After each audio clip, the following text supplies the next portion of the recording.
जिन लोगों की acne prone skin होती है उनको किस टाइप के फेस वॉशेस हो गए या सोप्स हो गए इस्तेमाल करने चाहिए? So for acne prone people, they should always go for foaming face wash. Okay. जिसमें ज़्यादा लादर प्रोड्यूस हो. So उससे डीप क्लेंजिंग हो जाती है स्किन की, बहुत ज़्यादा झाग आ जाता है and they should be going for that kind of face washes. People who have dry skin should go for a gel based face wash. Okay. Also जिनकी ऑयली स्किन होती है उनको लगता है कि हमें मॉइस्चराइजर इस्तेमाल करने की ज़रूरत नहीं है. एक्चुअल में ट्रू है या मिथ है? ऑयली स्किन वालों को नहीं, ये एक मिथ है. ओके. मॉइस्चराइजर तो करना ही करना है यूज़, क्योंकि होता क्या है कि जब आप एक्सेसिवली स्वेट कर रहे होते हो, सो क्या होता है आपकी स्किन पे बार बार पानी लगता है और स्किन ड्राई होने लगती है. ठीक है, उसमें हमारी जो स्किन है वो और एक्सेसिव स्वेट प्रोड्यूस करती है मॉइस्चर को मेंटेन करने के लिए. ठीक है, स्किन इरिटेशन भी होती है. स्वेट में कुछ ऐसे कंपोनेंट होते हैं कि आपको लगेगा पानी तो निकल रहा है, बट पानी के साथ बहुत सारी चीज़ें निकल रही होती है. बॉडी में डिहाइड्रेशन हो रहा होता है, स्किन में डिहाइड्रेशन हो रहा होता है, तो हमारी स्किन और स्टिमुलेट हो जाती है एक्सेसिव स्वेट प्रोड्यूस करने के लिए. It's a vicious cycle. So जब वो ज़्यादा प्रोड्यूस होती है तो आपको मॉइस्चराइजर भी ज़्यादा लगाना पड़ेगा, स्किन का बैरियर डिस्टर्ब ना हो इसके लिए.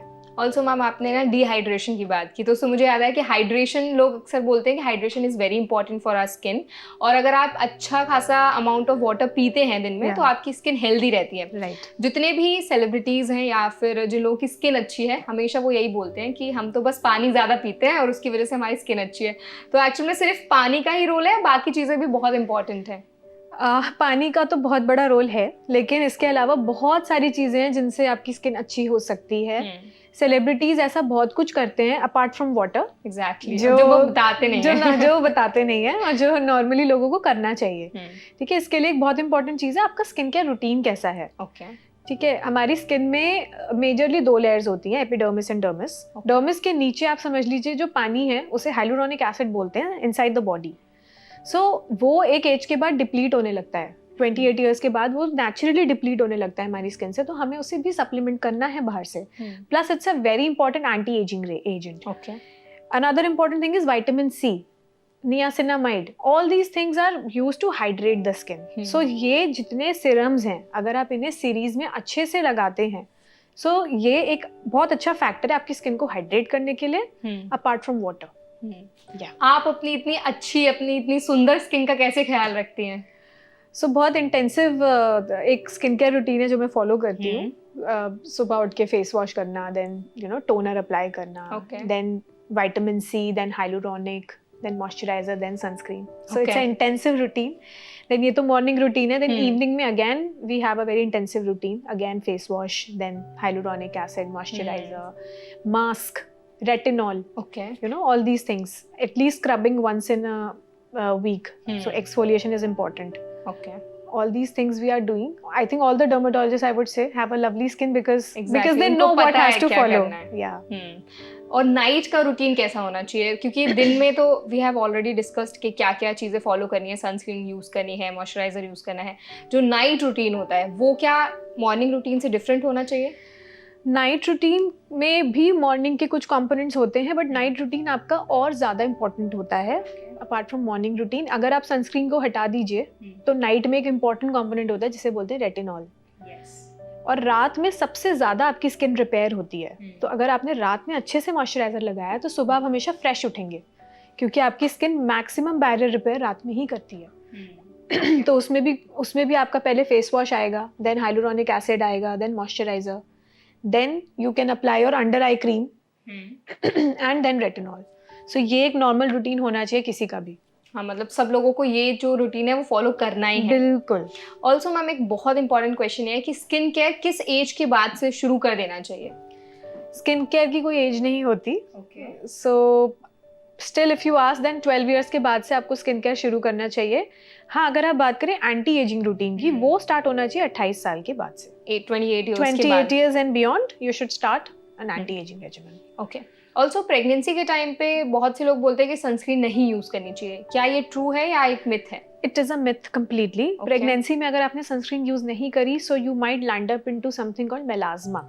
आपने सुना होगा, देखा होगा, बहुत सारे फीमेल्स को प्रेगनेंसी के टाइम पर यहाँ पे ब्लैक पैचेस शुरू हो जाते हैं. हाँ, सो झाइयाँ बोलते हैं उसको हिंदी में. और झाइयाँ एक बार शुरू हो गई तो उसका ट्रीटमेंट करना is next to impossible. Okay. वो कभी रिवर्स नहीं हो सकता. प्रॉब्लम ये है कि वो लाइट हो जाएगा बट खत्म नहीं होगा.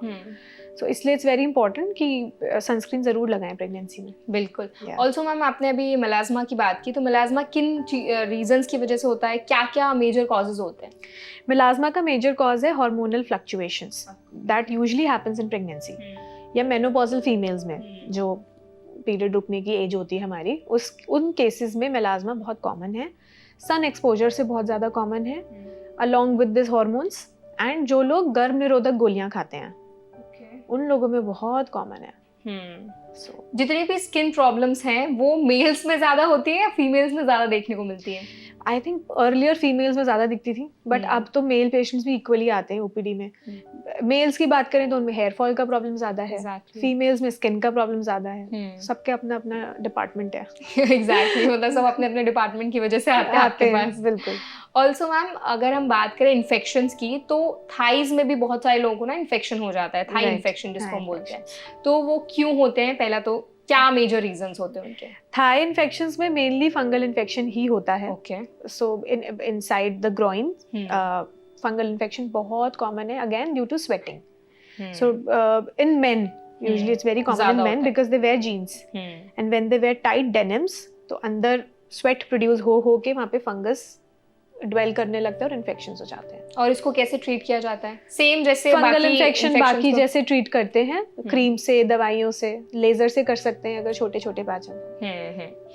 अब हमने स्किन केयर की तो बहुत बात की, इन्फेक्शंस को भी हमने डिस्कस किया. थोड़ा हम डाइट पे बात करते हैं कि डाइट का क्या रोल होता है. क्या हमारे लिए खाना उतना ही इम्पोर्टेंट है जितनी बाकी चीजें हैं स्किन के लिए? जितना पानी इम्पोर्टेंट है उतना ही डाइट भी इम्पोर्टेंट है स्किन के लिए. सो ठीक है, स्किन तो 80% वाटर ही है बट देन उसमें भी कुछ ऐसे सप्लीमेंट्स हैं आपके, जैसे विटामिन सी हो गया, कोलेजन हो गया, विटामिन ए हो गया, ठीक है, जिंक हो गया. ये सारी चीज़ें मिलकर आपकी अच्छी कोलेजन सिंथेसिस करती हैं और एक एंटी एजिंग लुक देती हैं आपको. अगेन डाइट में जो डेयरी प्रोडक्ट्स हैं, जो भी फूड्स है with high glycaemic index like cookies, cakes, butter, all these things should be avoided in patients of acne. अगर आपको पिंपल की दिक्कत है और अगर आप डेयरी परमानेंटली लेते जा रहे हैं तो आपकी एक्ने और ज़्यादा इन्फ्लेमेशन प्रोड्यूस करके और ख़राब हो सकते हैं. जहाँ आपने डेयरी रोकी आपको 30 से 40% बेनिफिट तो यूं ही हो जाएगा. हो सकता है इतना ख़राब आपका एक्ने हो ही ना कि आपको डॉक्टर के पास जाना पड़े. So diet is very important. Also क्या ऐसा भी होता है कि जो लोग नॉनवेज ज़्यादा खाते हैं उनको स्किन प्रॉब्लम ज़्यादा देखने को मिलती हो? नहीं, ऐसा कुछ नहीं है. ओके. बहुत तेली खाना खाने से दिक्कत, ऑयली खाना नहीं खाना है. हाँ, नॉनवेज भी अगर आपका मॉडरेशन में बना हुआ है देन आई डोंट थिंक कि कोई प्रॉब्लम. बिकॉज नॉनवेज में प्रोटीन ज़्यादा होता है और अक्सर बोला जाता है प्रोटीन की वजह से अगर आप एक्सेसिव प्रोटीन इनटेक होता है आपका तो स्किन प्रॉब्लम्स कहीं ना कहीं थोड़ा इरिटेशन हो गया या कुछ और चीज़ें देखने को मिल जाती हैं. ओके. कई बार यूजुअली इतना ज़्यादा प्रोटीन के रिलेशन में तो पेशेंट्स नहीं होते, नहीं देखने को देखे मैंने अभी तक. वे प्रोटीन जो मैं पहले मेंशन कर रही थी, जिम में जो वे प्रोटीन होता है उसमें they add a lot of steroids. उससे दिक्कतें बहुत ज़्यादा दिखती हैं. अदरवाइज कोलेजन ड्रिंक्स लेते हैं लोग आजकल which is very beneficial for skin. So that is also a protein. तो उसकी वजह से कोई प्रॉब्लम नहीं. In fact it is beneficial. We say कि हेयर फॉल हो रहा है तो प्रोटीन रिच डाइट ले.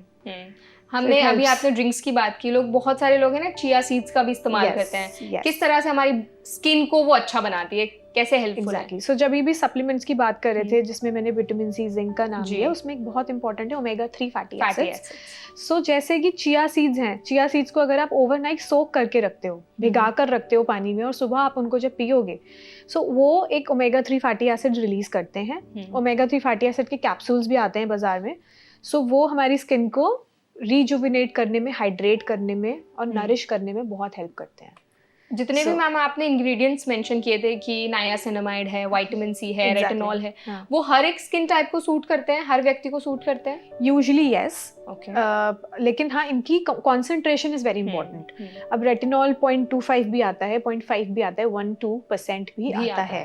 सो यू हैव टू सी कि आपकी स्किन पे क्या चलेगा, वो आपको एक डॉक्टर ही बता पाएंगे. मतलब आपको पहले कंसल्ट करना है, उसके बाद ही आप कोई भी जो प्रोडक्ट है वो इस्तेमाल करना. Otherwise it can just irritate your skin. Skin hmm. आपकी पैचेस में बाहर आ सकती है अगर हम्म. आपने ज़्यादा कंसंट्रेशन अपनी स्किन पे लगा लिया and you don't need it. So it's very important to know. Exactly. अब कई बार ये भी देखा जाता है कि लोगों को ना बैक में एक्ने की तो हमने डिस्कस किया था, नेक में डार्क लाइंस होती है जो आपने बताया कि पिगमेंटेशन हो जाता है. तो ये जो पिगमेंटेशन है उसको कैसे डील किया जाता है, उसको कैसे ट्रीट किया जाता है? सो इस कंडीशन को अकैंथोसिस निग्रिकेंस बोलते हैं. ओके. जो कि इंसुलिन रेजिस्टेंस की वजह से बॉडी में होता है. कुछ लोग जिनका वजन बहुत ज़्यादा होता है, ओबेसिटी का प्रॉब्लम है, फैमिली में भी रन करता हुआ आ रहा है, या फिर जिन लोगों को पीसीओडी हो जाता है तो उसमें क्या होता है, इंसुलिन रेजिस्टेंस होती है बॉडी में. सो इन दैट केस अकैंथोसिस डेवलप हो सकती है. अब इसको ट्रीट करने के लिए कोई बहुत ज़्यादा क्रीम्स बहुत इफेक्टिव नहीं है. तो इसको ट्रीट करने के लिए आप केमिकल पील्स का सहारा ले सकते हैं, लेज़र का सहारा ले सकते हैं, उससे अच्छे रिजल्ट्स आ जाएंगे. ओके.